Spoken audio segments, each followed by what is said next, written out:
Hi, welcome everyone. My name is Osha Rose, and although most of them are my regular clothing, I'm dressed as a hippie tonight because I'm heading to Salem after this. But I'm so happy to have Gregory here. Hischak. He's a playwright, a performer, a designer, and he's the director of the Edward Gorey House in Yarmouth. So we're so happy to have him here. He's the one that's curated and designed all the exhibits there. And he's been doing that for a decade now, since 2014. So welcome. This is going to be a wonderful experience, and I hope you all enjoy. Welcome, Gregory. Thank you for coming out tonight. Was anyone here in January when I did a spiel? Here, hey, you came back. Great. Now I got to do something totally different. But thank you for coming back. I am the director, and now I'm the director, and I've been for 10 years the curator of the Edward Gorey House. Edward Gorey House is Edward Gorey's house. It lies in Yarmouth Port, Massachusetts, over on the other cape, down on Cape Cod. It is a house that Edward owned for about 20 years. He lived in it for 15 of those years. Edward was an artist. Well, first of all, has anyone been to the house? A few of you. Oh, look at all those people here. Thanks for coming to the house. So you know some of that. Anyone have no idea who Edward Gorey is? They were dragged here by a friend, something like that. Edward, to review, Edward's a really interesting artist. He's a book artist, and he's a designer. And by designer, that launches into all sorts of things, from book design to set design to costume design to printmaking to toy making to fabric arts. He does a lot of stuff, and he's known by a lot of people for different things, but to most people, they have no idea who he is. He is an artist who lived in mostly New York City, over in the Murray Hill neighborhood for about 30 years. For much of that time, he would leave and come up to the Cape Cod, because he had family there. Not in Yarmouth, but down the street, about 6 miles in Barnstable. His mom's side of the family had a house there. And so that's what dragged him there over the decades until he finally purchased that house. That was kind of a false start. Edward, there's a great quote I just remembered of Edward. He said, "I feel there is not enough heartless work around. So I feel I am fulfilling a small but necessary gap," or filling, something like that. I'm paraphrasing terribly. Edward's work is really brilliant and strange and weird. Generally, you'll see a lot of slides of his work. All of it seems to look about 100 years older than it is. And all of it remains about 30 years ahead of its time. And even now, Edward's been dead for 24 years. We thought we'd be catching up with him in about 6 years. But it isn't really true. His work is still out there and doing things that other people's art really isn't doing. I can't see. There's our hero there, Edward, quite late in life, relatively late in life. I mean, he was born bald and with a beard, so it's really hard to date exactly when it was. The house in Yarmouth was a house that he bought in 1979. In 1979, you may recall from the made-for-TV movie, Edward was wealthy in 1979 and well-known, or he was on his way to being wealthy. And that was because of a couple things that were going on, the most primary being he had a Broadway show going on. Dracula had opened up in 1977. Edward did the sets and costumes for that. I should go on here. Before that, Edward was known as a children's book illustrator. He's the fellow who did a Doubleday Anchor covers. He is famous for his own books, one of which, the Gashlyrumb Tinies, came out in 1963. A is for Amy, who fell down the stairs. B is for Basil, assaulted by bears. It promptly went out of print, and not because it was sold out. It just promptly went out of print and wouldn't be seen again until 1972. 9 years later, when it surfaced on his anthologies. He would be known for that. It would take a long time for Edward to be known by his books. Mostly, he is known for PBS Mystery on your local PBS station, WGBH. had Edward do those animations for that show because of Dracula. Because Edward was weirdly famous in 1979, 1980. That's when he was working on those. That's also when he bought the house in Yarmouth Port from that Dracula money. PBS Mystery premiered in 1980, and there'll be a second one done, 1984. You know them both. If you've ever seen them, you've seen both of them. They just kind of randomly show whichever one. In your brain, they've telescoped into one Edward animation, when in fact there's two of them, and they're really the best of Edward's work, the most successful animation of Edward's work yet, because it's short and it operates the way Edward's work does, which is tiny vignettes that leave you hanging. Again, Edward is known for Dracula. Edward is not a trained or even a union theatrical set or costume designer. He did it when he was in high school. He did it after Harvard. He was one of the founders of the Poets Theater in Cambridge after he got out of Harvard. Allison Lurie, Robert Bly, Frank O'Hara, John Ciardi were friends of his, and they all started that along with a bunch of other people. So he had some inkling with theater, but mostly it came in short bursts, as you'll see. Most people assume Edward, and even when Dracula came out, most people assumed that Edward was British and dead. And not only like freshly dead, but dead long time ago, like died in Mortshire, 1851, which is not even a place. It's not even a time. That's not even a real date, In fact, Edward was born in Chicago. And I was kidding about being born with a beard. We have pictures that show he didn't have a beard until after he got out of the army. Edward was the only child and a precocious, kind of a prodigy child. His parents were extremely supportive of him and his endeavors when he started drawing at the age of, what his mom says, 18 months, the sausage train. Edward later says in an interview, he goes, "No, I was 2.5 when I did the sausage train." So it ruins the great story. We split the difference and say he was 2 when he did the sausage train. I mean, everybody has a good drawing in them as a child. And then you go on to become the thing that you become. But Edward kept drawing. He was doing his own little books of cats and detectives when he was 5 and 6 years old. He had been reading since the age of 3, and he taught himself to read. I guess that happens. By the time he was 5 and doing his little books, he was being influenced by Agatha Christie because he was reading Agatha Christie at age 5. He read Dracula the first time when he was 5 and understood it. Dracula, that book, it's thick. It is a complicated narrative of many people, and he just absorbed it. He was reading people like Henry James by the time he was 7 or 8. Victor Hugo, and his friends were reading Dick and Jane readers. What a bizarre life. On top of that, Edward moved a lot. His parents moved a lot, I should say. His parents, as I said, were very supportive of him, but man, they hated each other. And they fought constantly, his mom and dad. They periodically sent him away to live with his grandparents, his maternal grandparents, so they can fight in peace without young Ted being around. They moved around Chicago every 11 months. They would move to a new apartment or a new rental house. We don't know why. Edward doesn't even know why, other than his mom was never quite satisfied. The Garvey family, his mom's side of the family, was a pretty wealthy, somewhat scandal-ridden family in Chicago.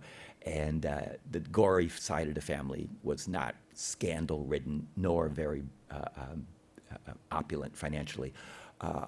She probably never liked where they were living. Edward moved 11, 12, 13 times before he got into high school. And during that time, he'd also be skipping grades.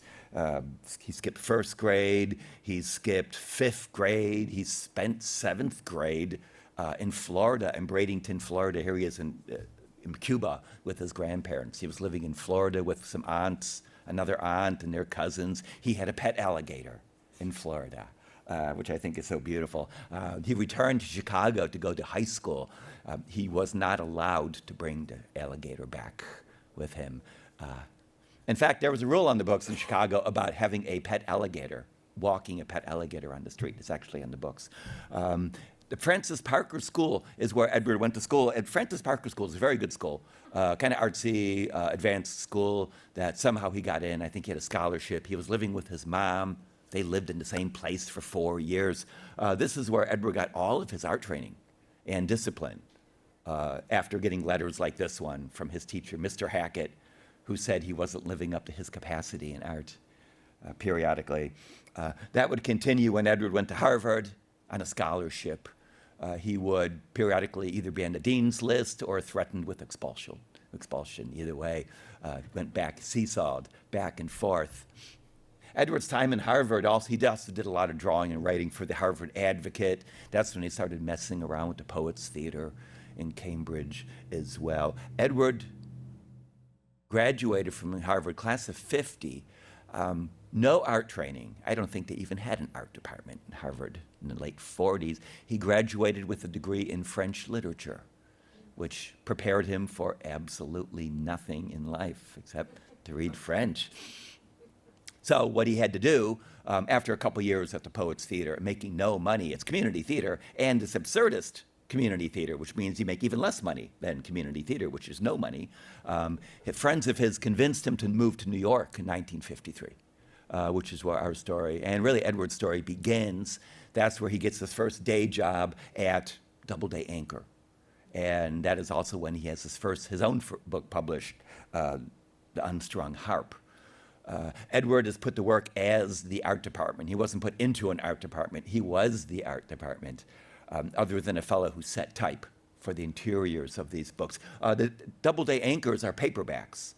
And unlike all paperbacks, up to this point, they were respectable paperbacks.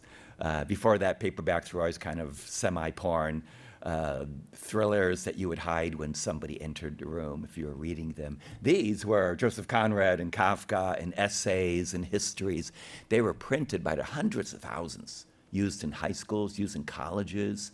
It was for people, especially people right after the war, who wanted a library of literary classics and wanted to spend about 95 cents per.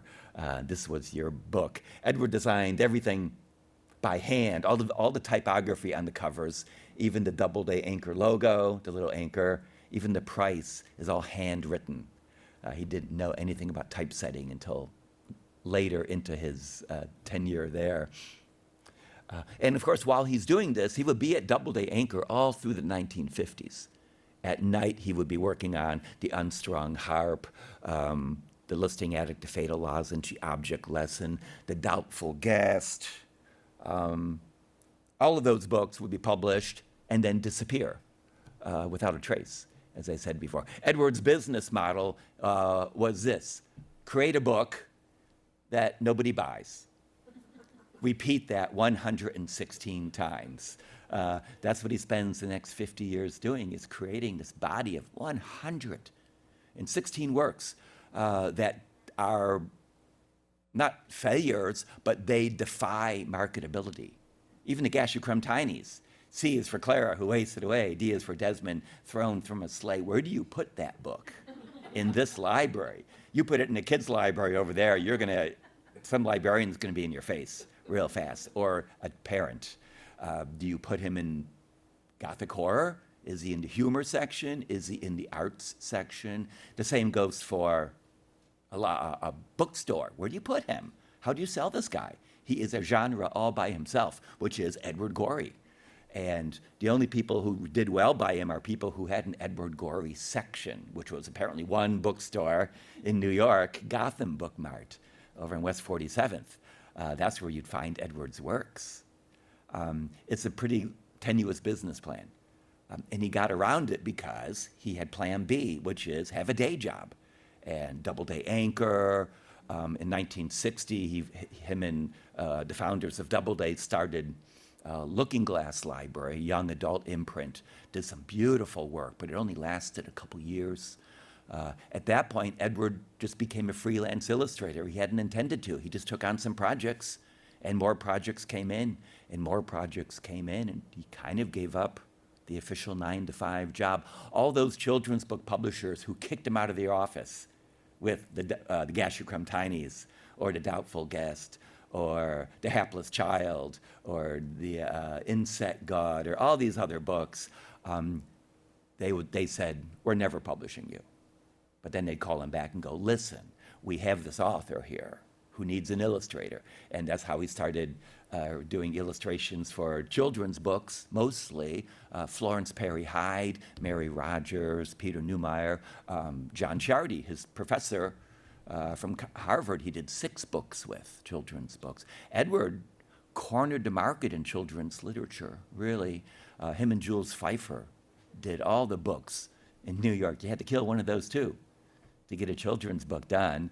In New York, he even taught master classes in children's book illustration at SVA, School for Visual Arts, in Lower Manhattan. So he was well placed, and all of that work and he did a lot of magazine work as well. All of that stuff subsidized Edward Gorey books. It's an ingenious business model, but one that meant that he worked all the time, constantly, 2 full-time jobs.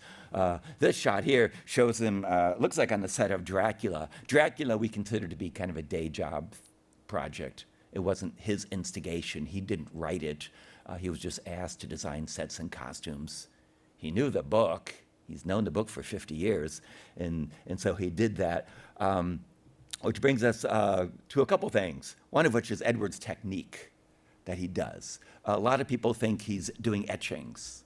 And at one point in his life, in Yarmouth Port, he would be doing intarglia prints and dry point etchings. Mostly, Edward's technique is, it is a pen with a nib, several size nibs, and a bottle of Pelican ink, and a lot of Strathmore paper.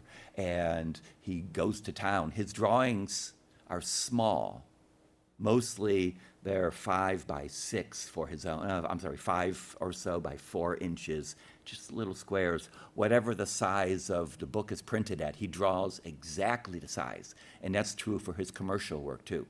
All the Doubleday Anchor books, any magazine illustration, a children's book cover is drawn at exactly the size that is going to be printed at, which is what every other illustrator does not do.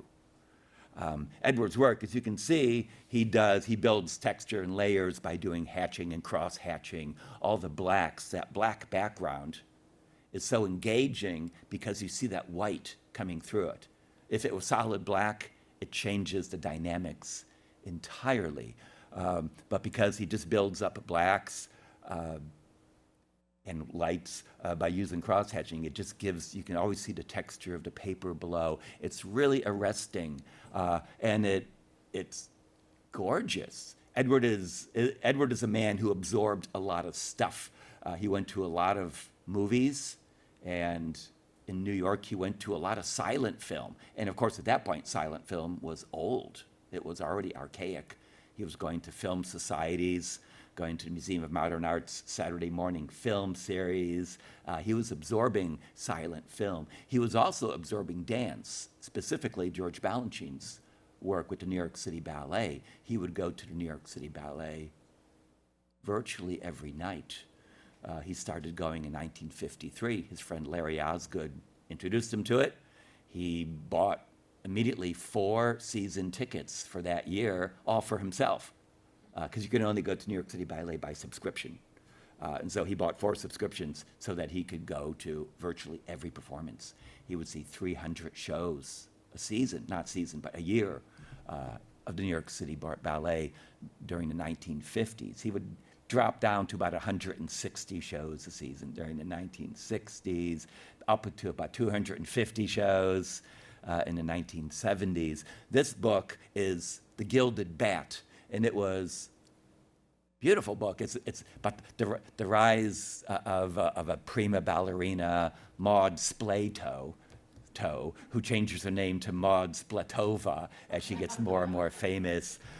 She eventually is going to some benefit concert in the south of France, and her plane encounters a large bird and plummets to the ground, and everybody dies. It's pretty typical how Edward's books. And he drew the book 1965 for his friend Arlene Crochy. Arlene Crochy is a dance critic for The New Yorker for decades. She was a brilliant writer. I steal from her all the time when I'm writing about Gorey, because when she's writing about Balanchine, you just like white out Balanchine's name and then write in Edward Gorey. It fits really nicely too. And everything that you can say about Balanchine's process works with Edward's drawings amazingly. Edward would see a lot of the New York City Ballet, to put it mildly. That's his standard attire for ballet attendance. The 1970s and Dracula allowed him to buy extremely precious fur coats, ermine coats for like $9,000, $10,000, $11,000. He would also be writing checks to animal welfare for $9,000, $10,000, $11,000, probably while wearing that coat. You know, we love that contradiction. He owned 21 fur coats, but he also gave about $100,000 a year to animal welfare. Every year he gave to Tufts Veterinary School and the Bat Conservancy and a bunch of Cape outfits, IFAW, Wild Care, Brewster Animal Shelter. He gave to the Bat Conservancy in Texas, Xerces Society in Portland, Oregon. He racked up a lot of karma to counter the karma of buying all of that fur. Edward loved animals. He loved caring for them, and he loved wearing them. All right, so somehow that would exist for a certain amount of time. But mostly, he scheduled his life around the New York City Ballet and George Balanchine's work, only Balanchine's work. If there was a Peter Martin's piece that would come on, Edward would get out of his seat and go into the lobby where he is there and read a book during that dance till he heard applause. Then he'd go back in to see the Balanchine piece. Or Jerome Robbins or whoever. Edward was only interested in what Balanchine was doing. And he followed that man for 33 years until Balanchine passed away in 1984. In that time, 31 years or so, in that time, the two of them, Edward and Balanchine, never spoke to each other, even though they saw each other every night, virtually. It's a weird thing. Edward probably didn't want to. Edward's somewhat shy. He doesn't introduce himself, and apparently no one else thought to introduce him to his muse. Maybe he didn't want to meet his muse because you might say something stupid to your muse, or the muse would say something stupid to you, and it would ruin all that ballet that he had accumulated in his head there. Edward went to the ballet for a lot of reasons. I think he liked the temporal nature of dance and a lot of art forms, even in the stuff that he would do later. In dance, even though it's choreographed, carefully choreographed, what happened that night was totally different from what happened the night before. I mean, one night they may end it here, the other night the dance ended over there, somebody was off, somebody achieved something, somebody didn't achieve something. He found it endlessly fascinating. And he went to see it over and over and over. The Nutcracker, a story that's even linear, has the same story. Edward would see it 54 times a year. He would see every performance of the Nutcracker. That's all the matinees. And he says he's napped through most of the matinees, but he had to be there to see it. And he did that for 3 years. That's a lot of sugar plums dancing in your head. Those are some of his ticket stubs, too. I forgot where I was going to go with this. Dance permeates everything in Edward's work, and it's not the most obvious thing either. It's pretty subjective in a way. Some things, silent film, it's pretty obvious Edward watched a lot of silent film, and a lot of that silent film that he watched is gone. It dissolved or burst into flames in the 1980s and 90s. Him and that core group of aficionados were the last people to see some of the last copies of a lot of film. What we have left of silent film is 3% of what was made. He was a big fan of Louis Feuillade and Georges Méliès, all sorts of people. Most of their work is gone, except for a couple things. Edward has it in his head. He also has that 30 years or 99 seasons of Balanchine works in his head. He absorbed a lot of stuff. This one, Edward's work, it allows a couple things. N is for Neville, who dies of ennui. It's just what a great demise. Edward introduced ennui. No, he didn't introduce ennui. Cole Porter uses it in one of his songs, too. What is it? Day and Night? Is that Cole Porter?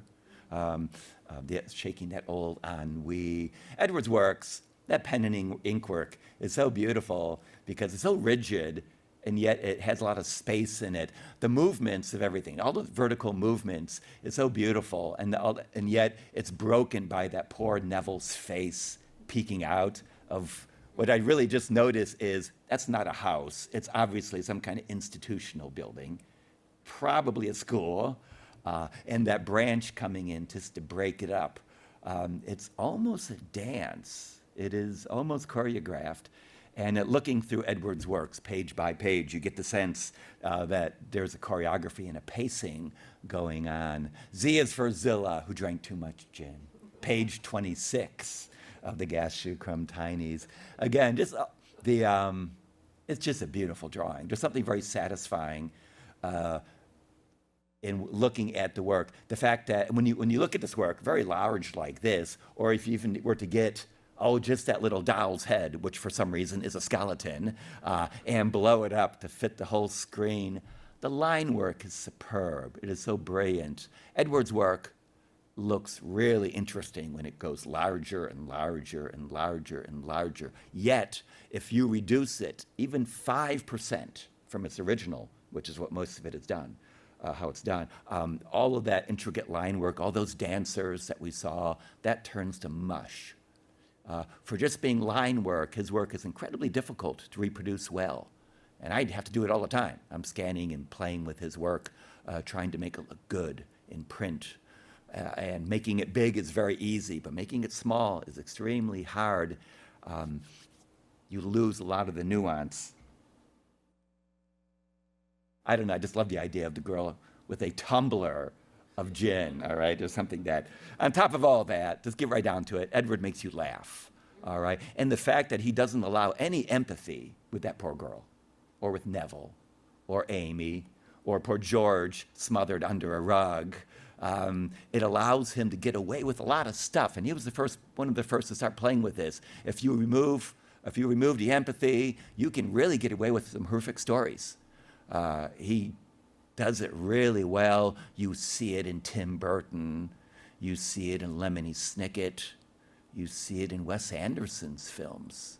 You see it in Maurice Sendak. You see it in Shel Silverstein. You see it in a lot of people. Edward influences a lot of work. This is part of our scavenger hunt at the house. When you come to visit the house, the first thing you encounter, other than the front door and admissions, is George sticking out from under the rug. We do have representations of all 26. I can't tell you where Neville is. I just had to keep that a secret. Edward's works are also full of references to film, to literary references, and you don't need to know any of them.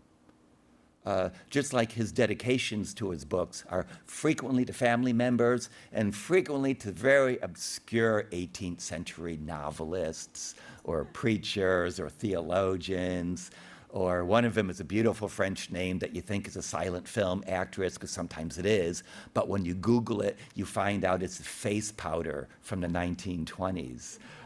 His dedications are full of wonderful surprises. And this always intrigued me. Or After the Outing is a subtitle to the Gashlyrumb Tinies, which nobody understands because nobody knows what it means.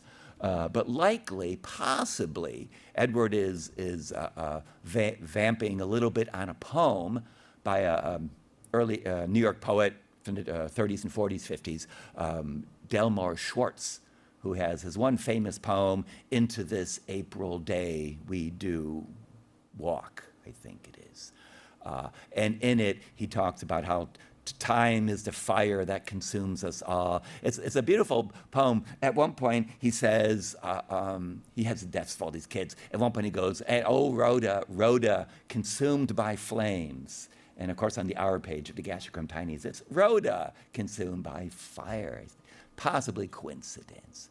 Edward didn't know Delmore Schwartz. They did live in New York at the same time, but Schwartz was, being a poet, already drinking himself to death in the Chelsea Hotel along with Dylan Thomas and everyone else who was over there. So I don't know if they knew each other, but Edward's works is full of these wonderful things. Virginia Woolf shows up here. Kafka shows up. Do you need to know that? Is it on the test? No, it won't be on the test. But you're aware in his works that there's a lot of stuff going on, and he gives it this interest, this texture, just like all that texture that he does with his nib and pelican ink. Intellectually, he has a lot of stuff going on. You don't need to know what it is, but you're really aware of it. And again, his use of dance. Allegra Kent in that contortion there, being held by Edward, I can't pronounce his name, Edward Villala, I mispronounced. 2 New York City ballet dancers, both friends of Edward's. Edward and Allegra would work together on a couple projects. She would dance for Edward's ballet that he created in 1989, I believe. Next to it is The Hapless Child, again, another book that children's book publishers would not touch. But you see Edward's use of form and movement, and also he just likes seeing kids tearing apart a doll. It's very closely linked to another silent French film. I can't think what it's called. That he talks about seeing once and be emulated from memory. Edward's work. One of the other interesting references in Edward's work is Japanese art, and Edward absorbed everything. But he had an opportunity when he was in the army to take an 8-month a crash course in Japanese culture. For the most part, the Army, seeing that he was really brilliant, they found that he was too powerful a weapon to inflict on any enemy, or any fellow soldier for that matter. They sent him to Utah to sit out the war at Dugway Proving Grounds, except for about 18 months in 1945, he went back to Chicago and took this Japanese culture intensive. They thought, well, there's an occupation about to happen of Japan. He's going to be a cultural liaison. Him and all these other people were training. They'll go to Japan. They'll know about literature. They can tell the difference between a Shinto shrine and a Buddhist shrine. They will have sensitivity toward the cultural institutes. Of course, the Army disbanded the program, and they dropped an atomic bomb instead. There was no occupation. However, Edward had 8 months that was profoundly influential on his work. Reading Japanese literature, The Tales of Genji, or Ganji, would remain his favorite novel. And it's the very first novel ever written in the 11th century by a woman, a court woman somewhere in Japan. Edward is learned from Japanese art the idea of leaving things out. In his early works and in his early pre-World War early writings, they're very busy and dense. After the Japanese studies, they are dense, but they're very sparse and dense. He leaves a lot of white space, and if it was a novel, he would go in, say, the equivalent of tearing out 5 pages, leaving a page, tear out the next 5 pages, leave a page, tear out 5 pages. He had a way of telescoping a book so that you are aware that most of it has been taken out. But that stuff that is missing really makes it interesting. It is something that he learned from his Japanese studies. Case in point is his 4th book, The Object Lesson.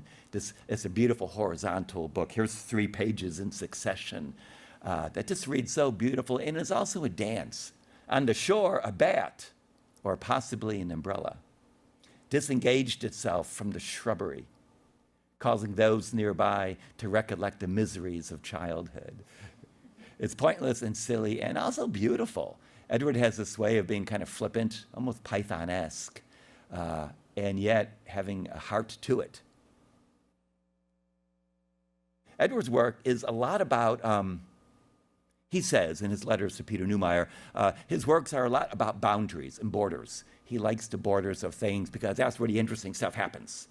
Where plates rub up against is where you get earthquakes and mountains and hot springs and volcanoes. That confluence of life and death. Death is pretty boring by all accounts.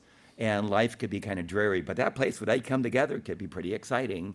That space between daytime and nighttime, that here and there. Also, he's very interested in the then and the now. He likes where the past and the present come together. And that really happens, at least in our perspective now, that happens in the Edwardian era. Not that it's named after Edward, but it's a handy way to remember it. 1900 to 1918, almost all of Edward's costuming that he does in all of his books is Edwardian. Occasionally he'll go into Victorian costuming. The women get the big hourglass figures once in a while, and occasionally he'll delve into 20s kind of flapper or vamp stuff. But mostly his costuming, woman and men's, is a very specific Edwardian, where everything gets very thin and sleek. The men's clothing is very tight-fitting. He likes that time period because that's where everything changed. From having, your milk being delivered by a horse-drawn crate, or even getting from one place to another in a carriage, and then looking up and seeing an airplane fly over. It all happened in 1 year, like 1903. You would start seeing these changes coming in. The technology that made ships grow to huge sizes, that created the armaments for the First World War, that changed literature, Virginia Woolf, Gertrude Stein, abstracting the novel, all that artwork that starts to get abstracted after the Impressionists with Cubism and all the other isms that come about. Some people say everything was going to hell. Everything was changing. Everything turned modern in a very short period of time. Edward likes that period. That's why probably he places almost all his costuming.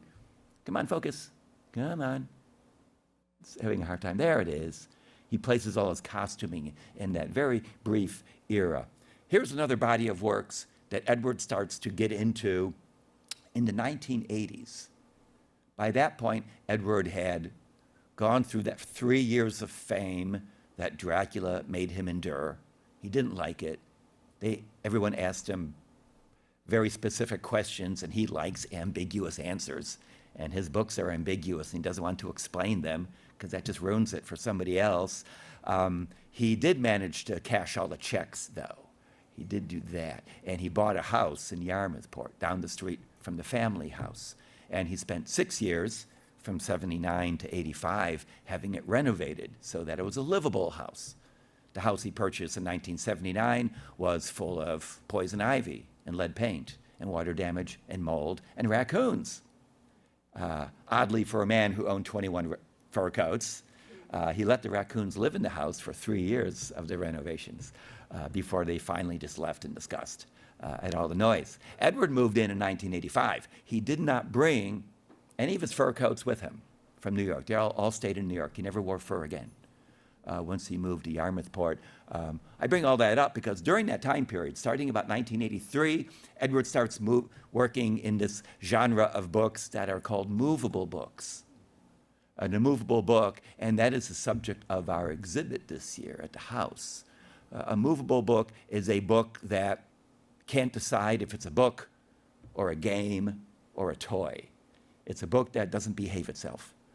It opens in a very non-traditional way. All of Edward's books are very non-traditional narratives. But in this case, he continues that, but now he has very non-traditional folding mechanisms. This book, The Dwindling Party, is a pop-up book. And it's not obscure. It's one of the great pop-up books of the 1980s. It's engineered by Ib Pennick, who did over 100 pop-up books all through the 70s and 80s and 90s. I think he's still doing it, actually. Edward's book is quite brilliant. Like many of his books, it involves this Edwardian family, member by member. As you open up the pages and all these things pop up, you see them all getting devoured by various creatures. Edward really takes great joy in just diminishing families, apparently.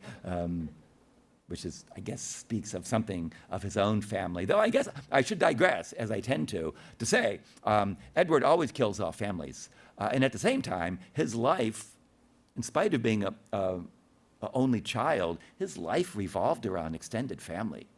His 4 months, 3 to 4 months a year on the Cape, on Cape Cod, or here, if you were to live here, were those summers of a lot of extended family, cousins, aunts, uncles, people coming in. Those tables are crowded tables.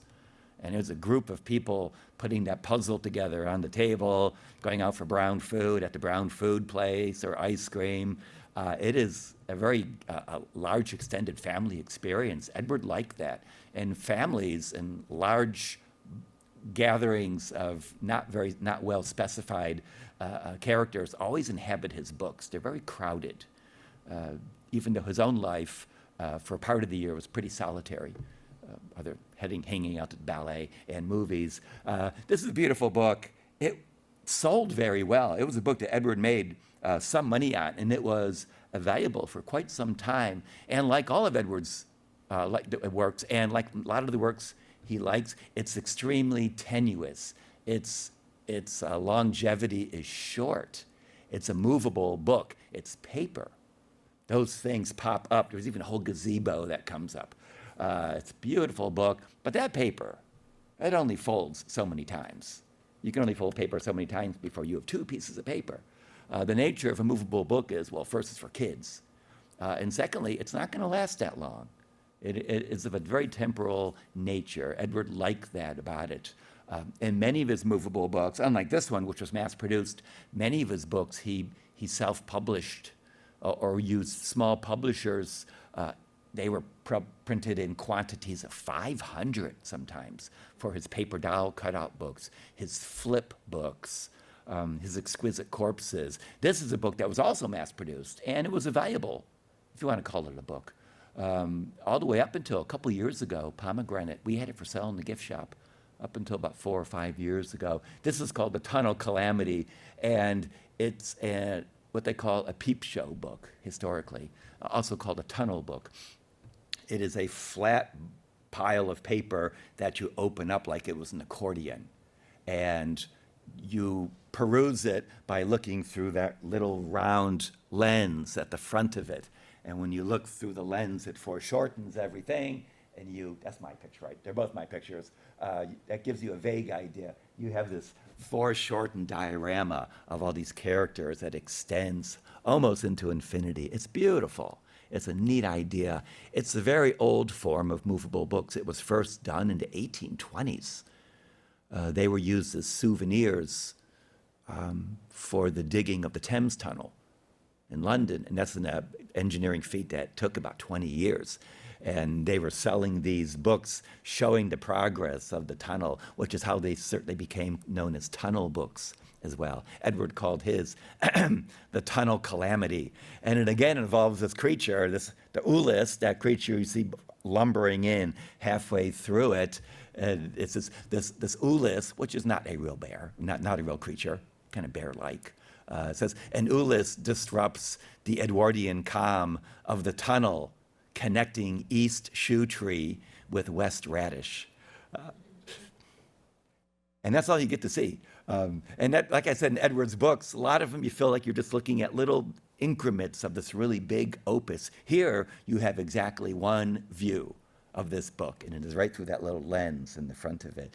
It's lovely, but it gives you moments just to kind of look at all the interactions between everybody and what's going on. Men passing notes to each other, people peering around the corner, mysterious toys that are hanging in the windowsills. It's a beautiful little piece. Came out about 1985. All of these movable books came out between 82.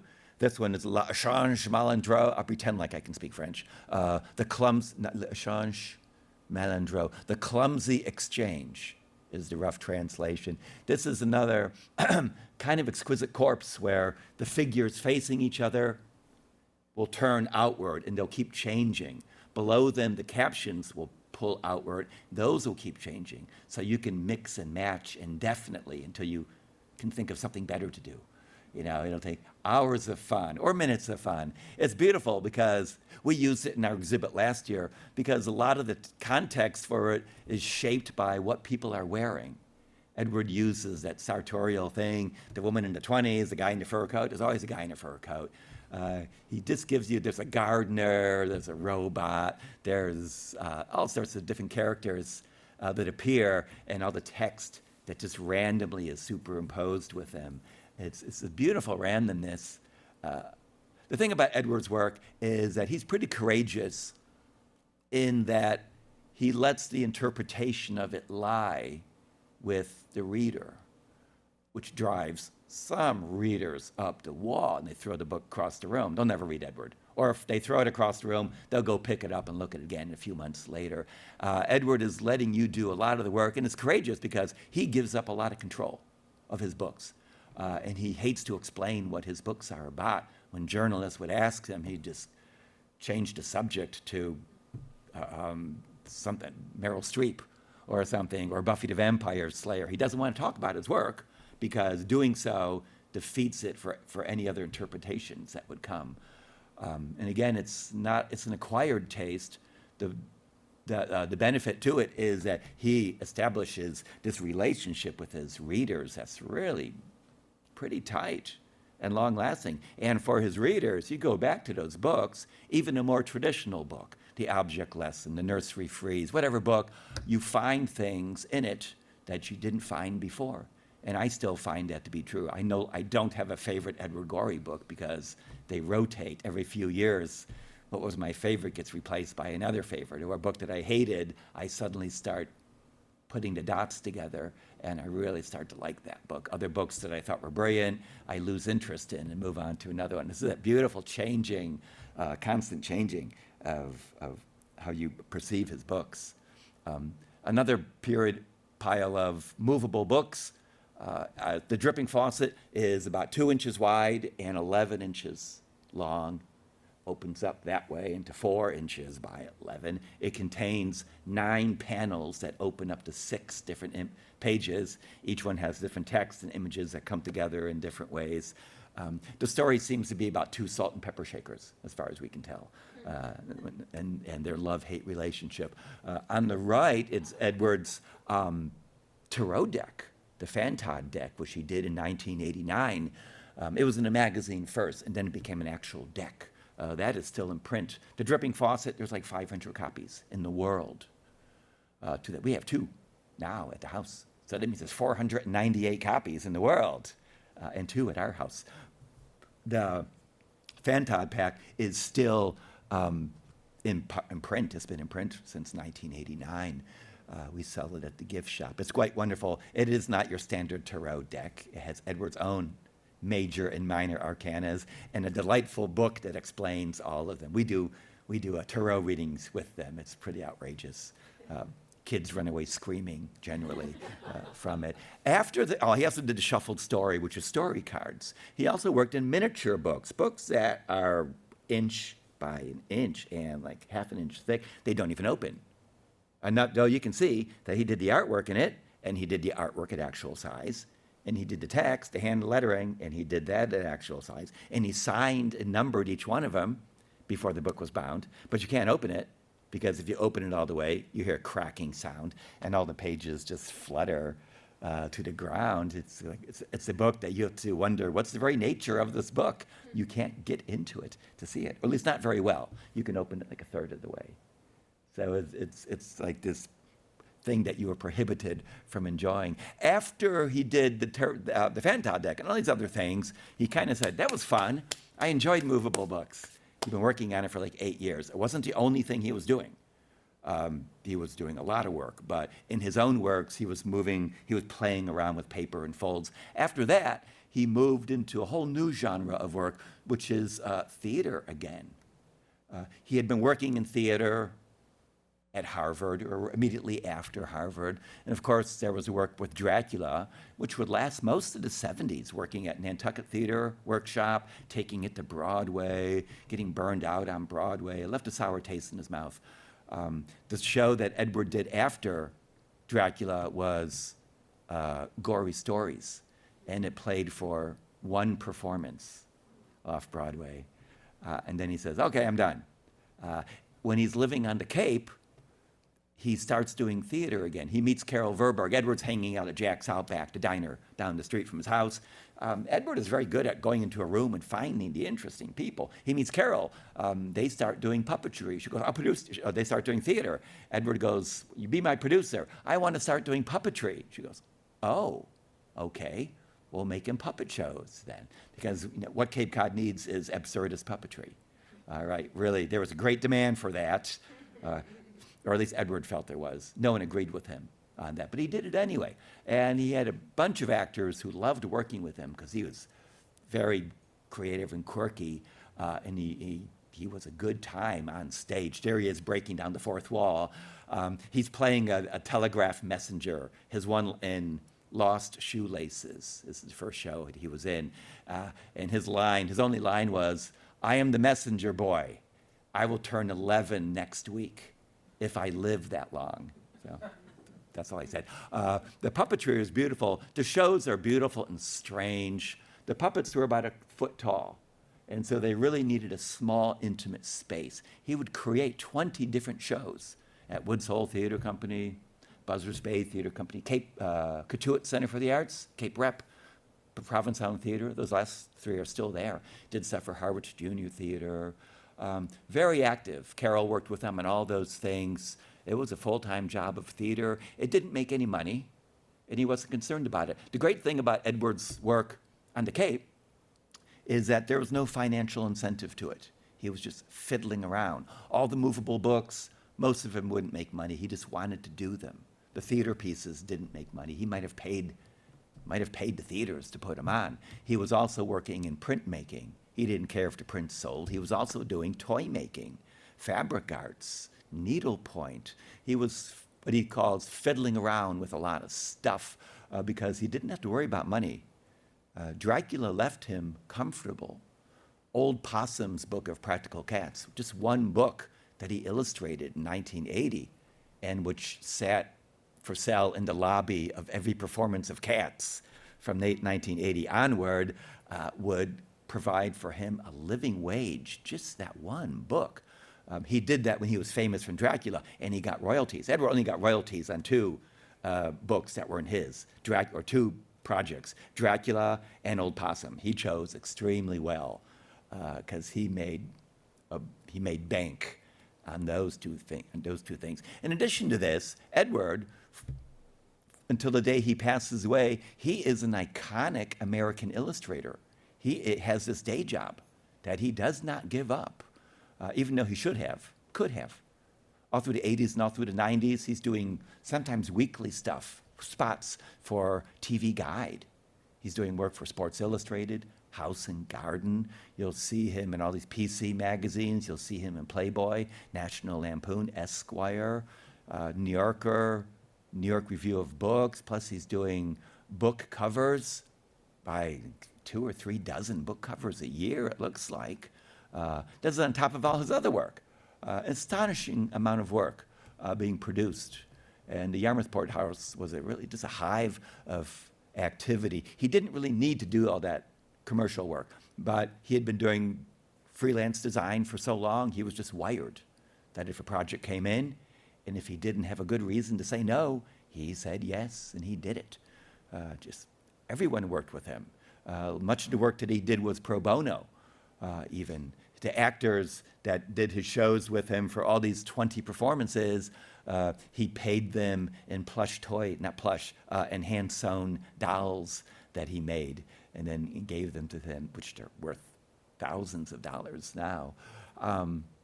Edward was working on The White Canoe, which was a puppet opera, when he had a heart attack on April 15th, 2000, and he passed away. He was at the house when he had the heart attack, but rehearsals were ongoing. They put the show on hold for several months. Carol finally finished it in July of 2000. Edward was getting tired. She supposes that Edward was kind of losing interest in theater. He had moved into doing opera puppetry. And after that, it's like, what would he have done next? Because he wouldn't have done more than one opera, maybe 2. But where would he have gone after that? He was young. He's only 75 years of age. He should have had about 15, 20 years left. of doing this work. I have no idea what he would have moved on to. It would have been spectacular and totally something that can't even figure what it would be. Needlepoint, string art, hypertext. I don't know what he would have gone into. Fortunately, he passed away before there was Amazon.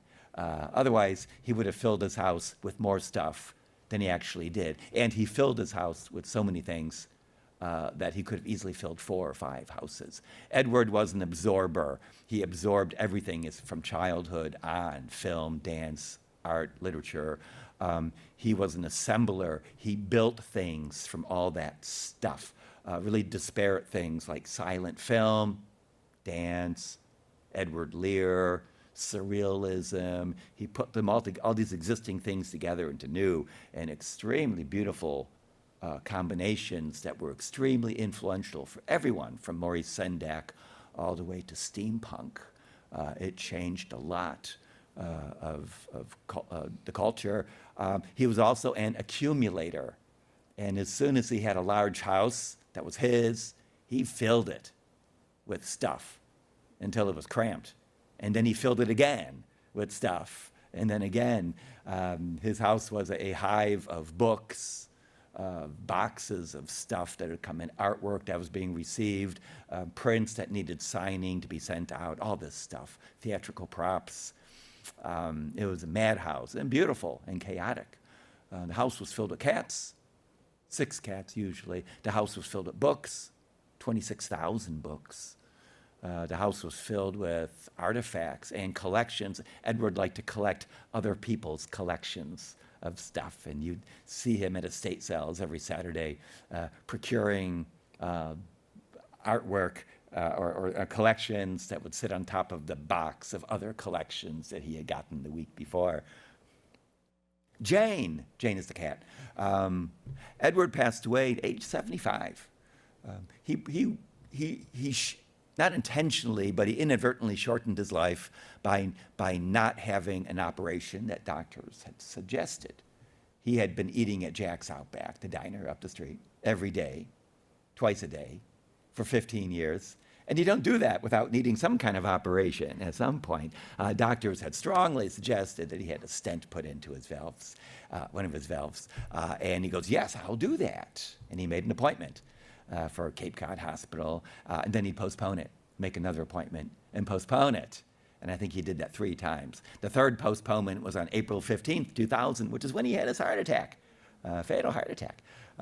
It was a very clean. I mean, Edward really he should have like died from poison aspic, or having a piece of masonry fall off and bean him on the head, or something kind of magical and ridiculous. But he just had a heart attack and like fell over backwards onto a couch.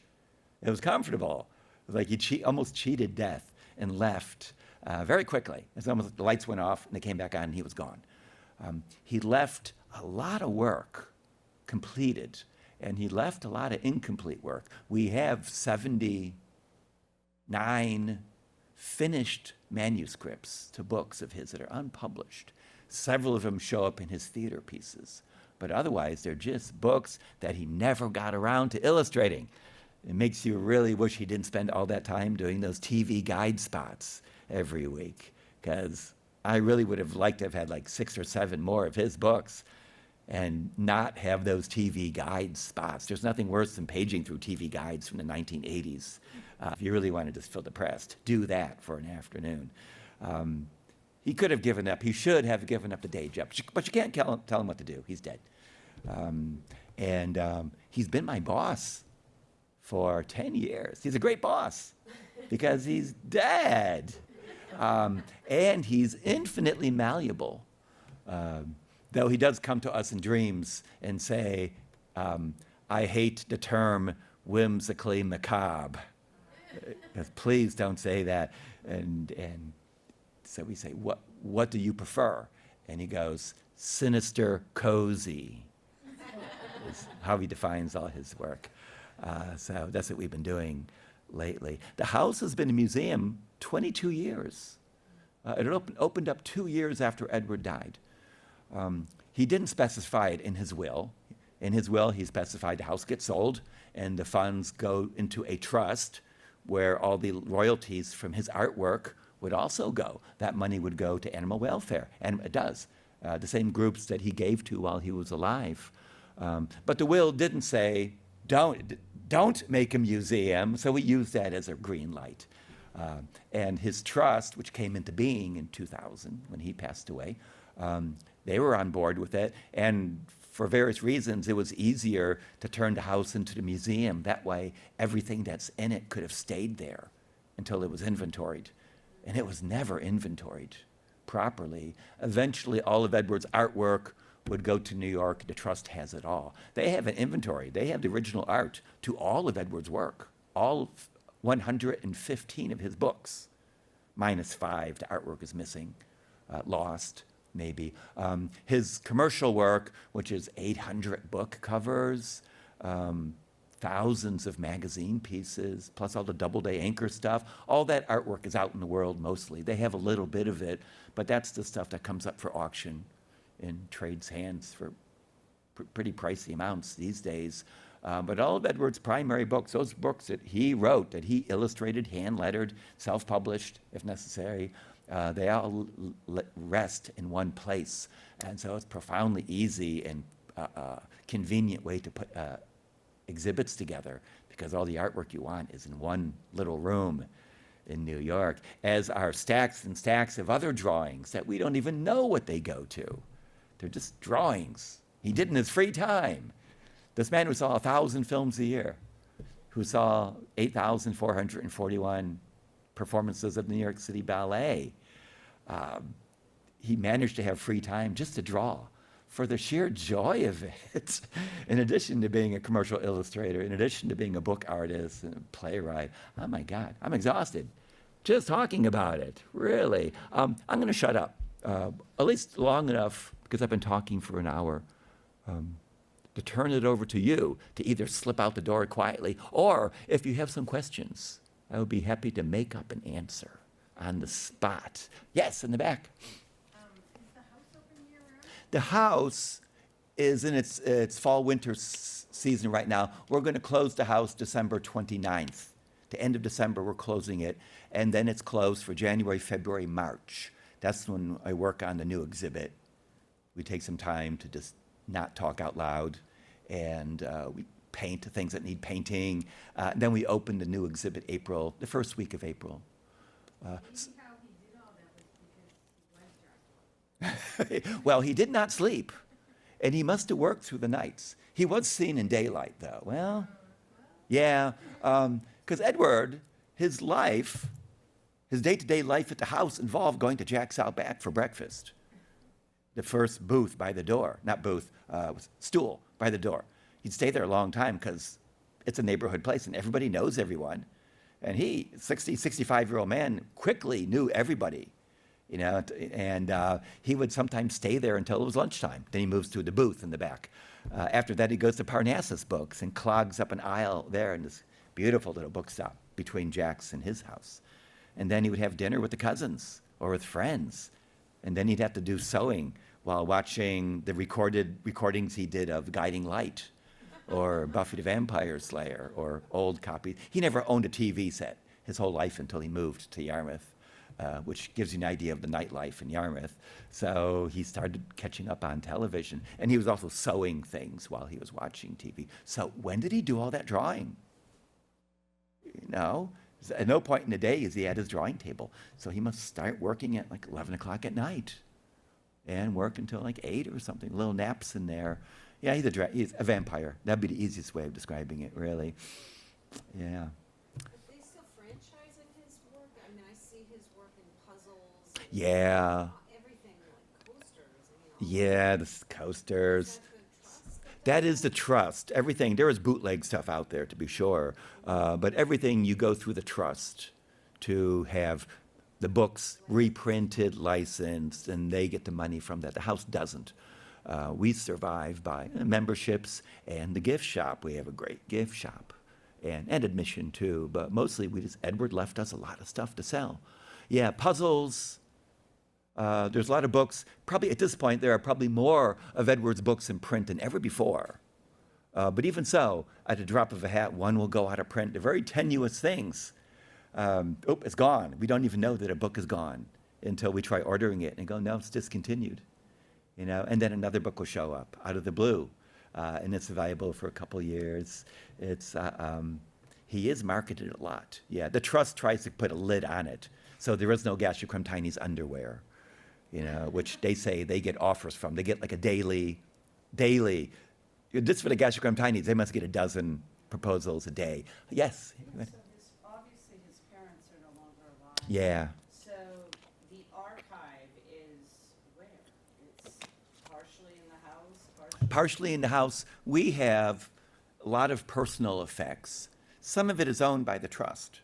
They have all the artwork. And the Trust, he put that into his will. That came into being in his will. So as soon as he died, it existed. Who are the beneficiaries? The executor is a friend of his and his business consultant, Andreas Brown, who ran Gotham Book Mart in New York. So he was a big proponent of his work. Andreas single-handedly kind of ran it until he passed away in 2000. And the new fellow, Eric Sherman, runs it now. They have a part-time. None of them work full-time. They all have other jobs.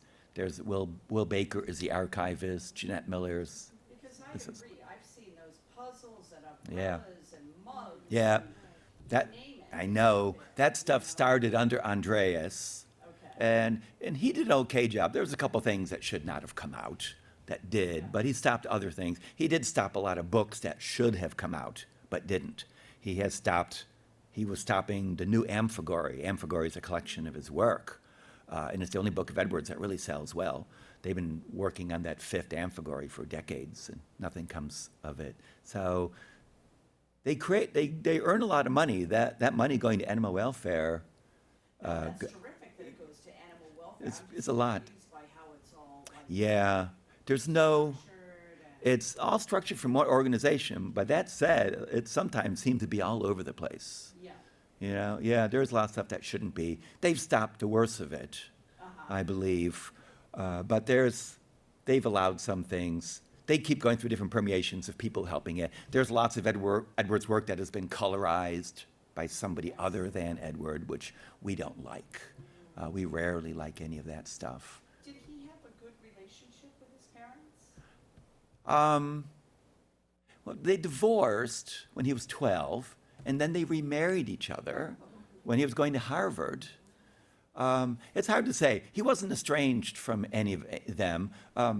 His cousin Eleanor described his relationship with his mom as it was a relationship that distance enhanced. So he liked being far from her. His reason for going to Harvard was the fact that it was like 4 states between them. He eventually did move her to Sandwich on Cape Cod, when she was going into a senior housing. She had some dementia. He took care of her. She was a thorn in his side and domineering. She might have been the little voice in his head that says, "Don't give up the day job, Ted." I don't know if it's his voice or hers, and his dad, who seems to be noticeably absent in all family pictures, because he wasn't there, but he was supportive. He had every one of his son's books, and don't really know. What they did that was good was that they didn't leave any scar on him, in that he didn't make a single decision in his life that was based on what they would think. Which is really the greatest gift you can give a kid. That they raised him good enough that he didn't worry about what they thought. So they did a good job. Obviously, his childhood was traumatic based on the books that he does, but whose childhood isn't? Really? There wasn't any abuse in there. We don't really feel that was ever a thing. But all that moving around, being shunted off to live in Bradenton, Florida, with your grandparents, uncles, cousins.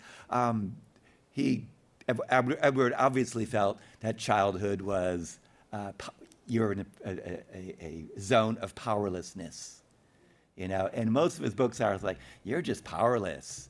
All the fates of the world are up against you, and like The Hapless Child, all of them. They're all about that vulnerability of childhood.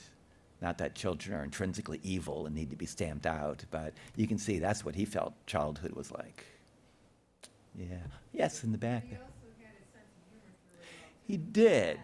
And a lot of people think, well, this guy is kind of on the spectrum, this obsessive compulsive nature and stuff. But Edward, above all else, besides the draftsmanship and the literary references, he's extremely funny. He's very clever. And he's not scared of being goofy funny, of just doing puns and spoonerisms and stuff, or just being really, really clever. He's an American humorist on top of everything else. And he took really dark subjects and usually made them extremely funny. There's a few books where he intentionally makes the humor forced and it doesn't work. The Loathsome Couple, which is a book about the Moors murders, or The Evil Garden, which seems to be another book about a family being picked off in an evil garden, but it also seems to be about Auschwitz when you look at it another way. You know, and so suddenly it's no longer a funny book. These books are really interesting, but the way into them is definitely through humor. He's a very funny man. Yeah.